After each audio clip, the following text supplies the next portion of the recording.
నమస్తే friends, welcome back to నందు wonders.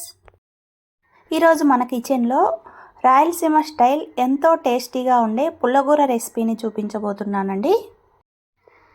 ఈ 3 వెజిటేబుల్స్ కలిపి కర్రీ చేసి పెట్టారంటే మీ ఇంట్లో వాళ్ళందరూ సూపర్గా. ఇక్కడ నేను శుభ్రంగా వాష్ చేసి పెట్టుకొని గోరుచిక్కుడుకాయలు, వంకాయలు, బెండకాయలు, పచ్చిమిర్చి, ఆనియన్ను సన్నగా కట్ చేసి పెట్టుకున్నాను.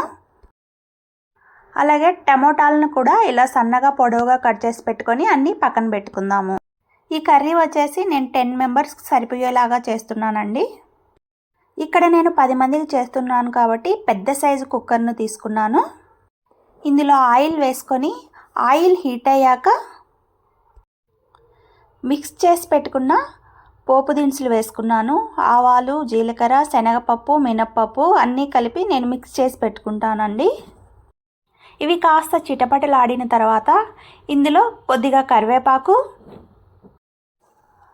5-6 ఎండుమిర్చి, ముందుగా కట్ చేసి పెట్టుకున్న పచ్చిమిర్చి ముక్కలు, ఆనియన్ ముక్కలు వేసి కాస్త మగ్గించుకోవాలి.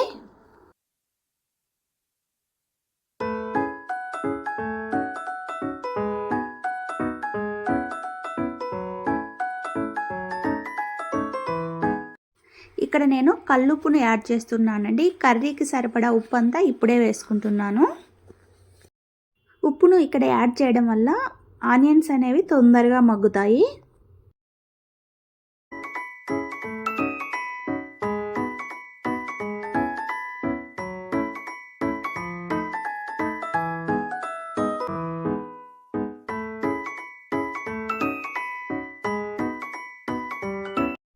ఇప్పుడు ఇందులోకి ముందుగా కట్ చేసి పెట్టుకున్న గోరుచిక్కుడుకాయలను వేసి ఒకసారి బాగా మిక్స్ చేసుకొని దీనిని 5 మినిట్స్ పాటు నూనెలో మగ్గించుకోవాలి.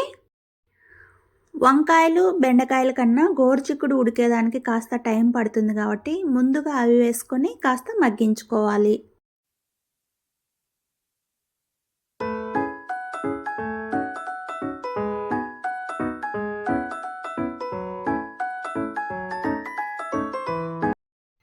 గోరుచిక్కుడుకాయలను ఇలా 5 మినిట్స్ పాటు మగ్గించుకున్నాక ఇందులో వంకాయలు, బెండకాయలను యాడ్ చేసుకొని ఒకసారి బాగా మిక్స్ చేసుకోవాలి.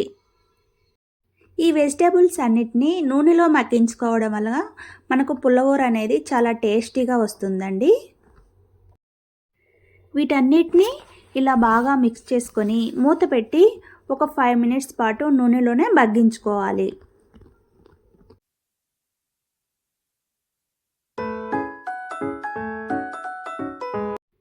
చూడండి, మూత తీసి ఒకసారి బాగా మిక్స్ చేసుకొని ఇందులోకి టమోటాలను యాడ్ చేసుకోవాలి. నేను ఇక్కడ ఒక 10 టమోటాల దాకా తీసుకున్నానండి. టమోటాలు మంచిగా కలర్ ఉన్నవైతే బాగుంటాయి, జ్యూసీగా వస్తుంది కర్రీ.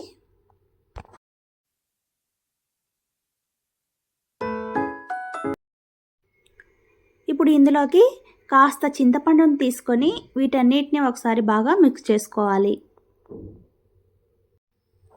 ఇందులోనే కొద్దిగా పసుపు వేసుకొని మరోసారి బాగా మిక్స్ చేసుకుందాము.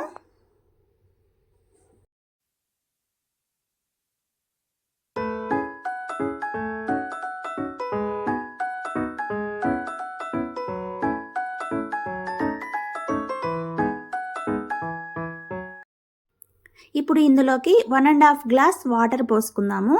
వాటర్ ఎక్కువ పోయకూడదండి, మళ్ళీ మనం వాటర్ను వంచకూడదు కాబట్టి 1.5 గ్లాస్ అయితే ఈ కర్రీకి పర్ఫెక్ట్గా సరిపోతుంది.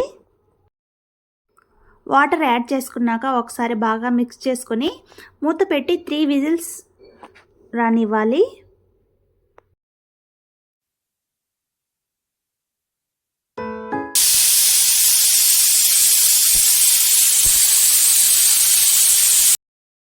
స్టీమ్ అంతా పోయాక మూత తీసి చూడండి, వెజిటేబుల్స్ అనేవి పర్ఫెక్ట్గా ఉడికాయి. ఇప్పుడు గుత్తితో కొద్దిగా మెదుపుకోవాలి. ఈ విధంగా మా రాయలసీమ స్టైల్లో చేసి చూడండి, చాలా బాగుంటుంది. Please like,